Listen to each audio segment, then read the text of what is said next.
Bir baktım bir telefon geldi bir akrabamdan. Dedi ki Aydın dedi haberin var mı senin binalar ne olmuş? Ne olmuş dedim. Nasıl olmuş? Birden tüylerim havaya kalktı.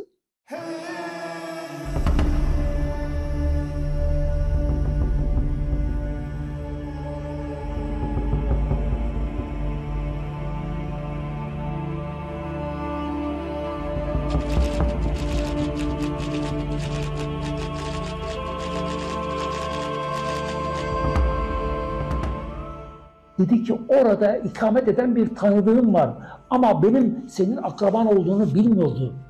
Ben sordum, nasılsınız, iyi misiniz dedim. Dedi ki bana direkt, dedi ki sen bu binaları yapanı tanıyor mu, tanımazsın. İsmi Aydın Elmas'tı. Allah o insanı Peygamber Efendimiz'e komşu etsin.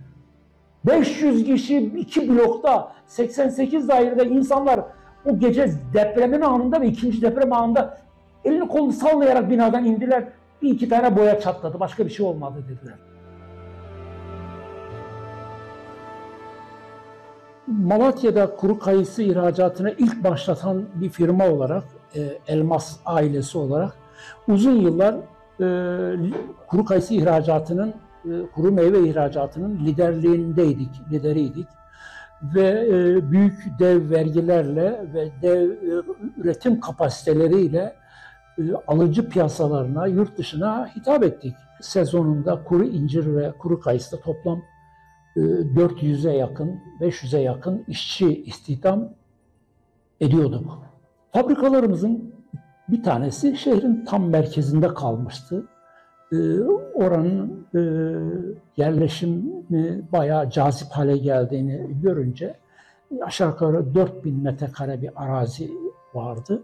Orayı dedik ki onu 2 tane rezidans yapalım ve satalım. Oraya biz bir proje çizdirdik. Malatya'nın bayağı tanınmış mimarı vardı. 88 tane daire olabileceğini söyledi.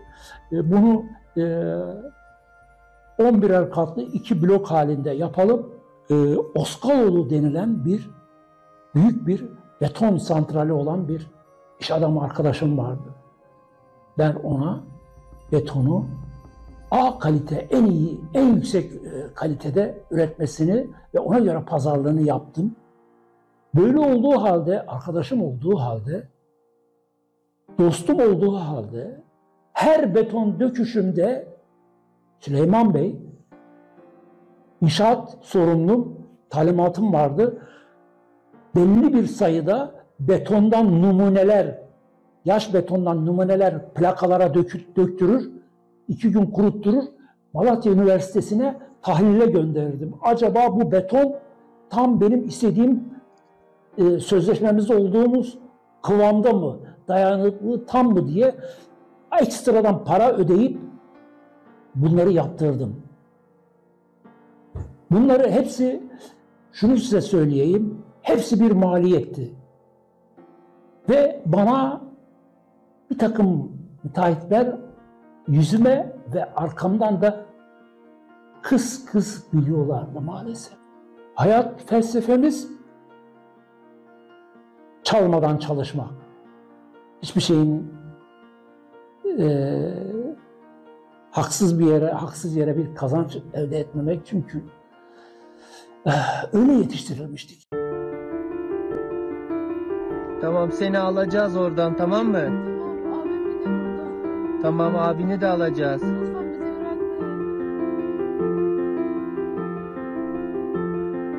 Maalesef göçük altındalar ve biz onları artık kaybettik olarak varsayıyoruz. Hemen telefonları aldım. Hafızamı zorladım. Orada kime daireler vardı, kim oturuyordu ve onlara telefonları açmaya başladım bunun üzerine. 2 saat geçmedi. 10 senedir beni aramamış olan o şahıs telefonda. Abi dedi, ben Metin. Kendisi ODTÜ'den mezun, iyi bir mühendis. İnşaatımın her şeyiyle ilgilendi. Abi dedi, seninle gurur duyuyoruz. Beraber güzel bir iş çıkarttık ve bugün de şehrin içinde ben gururla Aydın Bey'le beraber bu işi yaptık diye geziyorum dedi. Acılıyım ama çok mutluyum. Neden? Benim yüzümden birisinin tırnağına taş değmedi. Birisinin burnu kanamadı. Ben şeref diyorum, gurur diyorum. Ben torunlarıma mal, daire bırakmadım. Fabrikam kalmadı. Arazim gitti ama şereflerine inşallah şeref kattılar.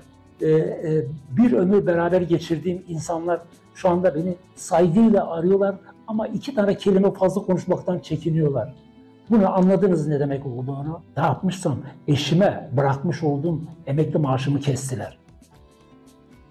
5 yıldır emekli maaşını vermiyorlar.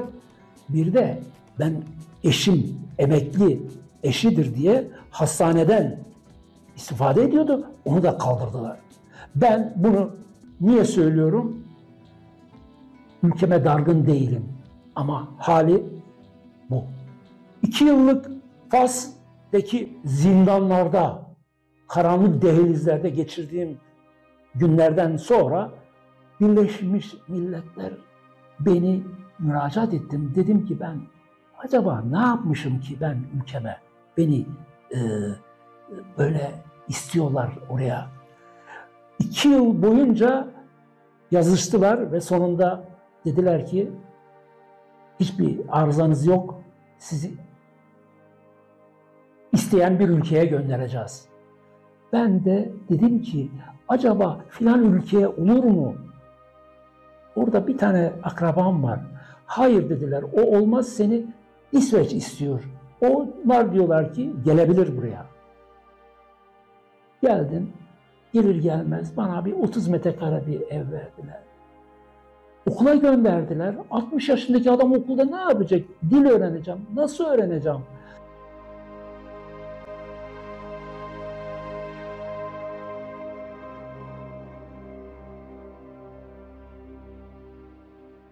Efendim,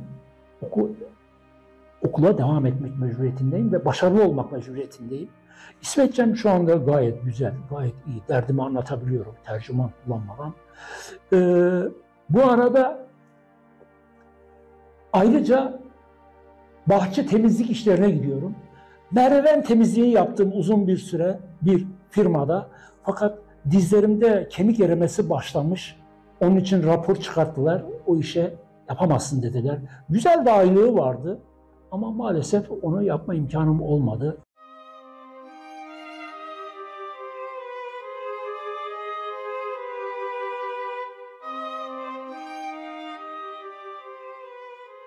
Ben bir tüccar, bir ihracatçı, bir iş adamı, işini dürüst yapan namuslu bir vatan evladı olarak 2 sene Fas hapishanelerinin deliklerinde yatırıldım.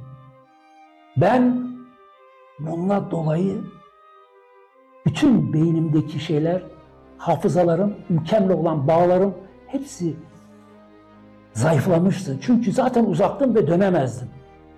Bunlar acı şeyler, bunlara girmek istemiyorum. Vatanımızı sevmek imandandır, biliyoruz biz bunu. Ve hiç kimseye dargın değilim. Ama şunu size söyleyeyim. Bu kadar başarının arkasından şu anda burada geldim, merdiven temizliyorum.